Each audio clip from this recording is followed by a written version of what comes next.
গুঞ্জন উড়িয়ে দিল ভারত। কিছু ক্রিকেটারদের বিশ্রামে পাঠানোর কথা থাকলেও পূর্ণ শক্তির দল ঘোষণা স্বাগতিকদের। মূলত কদিন আগে পাকিস্তানকে উড়িয়ে দেয়া টাইগারদের হালকাভাবে নেয়নি মেন ইন ব্লু।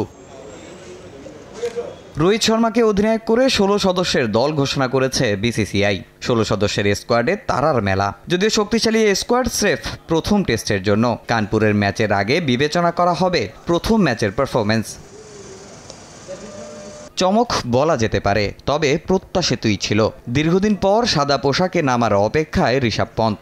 মর্মান্তিক গাড়ি দুর্ঘটনায় আহত হয়ে সেরে ওঠার পর টি-20 ও ওয়ানডে খেললেও এবারই প্রথম টেস্ট স্কোয়াডে ডাক পেয়েছেন এই উইকেটকিপার ব্যাটার। 2022 সালে মিরপুরে শেষবার এই বাংলাদেশের বিপক্ষেই খেলেছিলেন লঙ্গার ফরম্যাটের ক্রিকেট।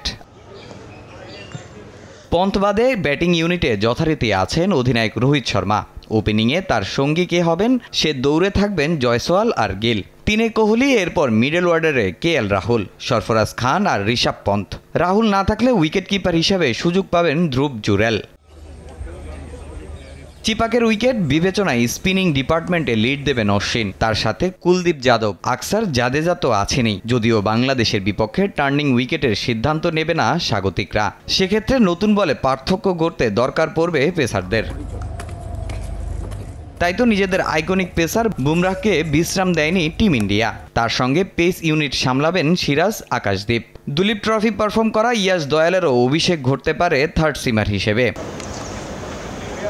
আগামী 19 সেপ্টেম্বর প্রথম টেস্টে বাংলাদেশের মুখোমুখি হবে ভারত। এখনও ভারতের বিপক্ষে টেস্ট ম্যাচ জেতার সুখস্মৃতি নেই টাইগারদের। ভারতের মাটিতে যে স্মৃতি আরও মলিন, আরও হতাশার।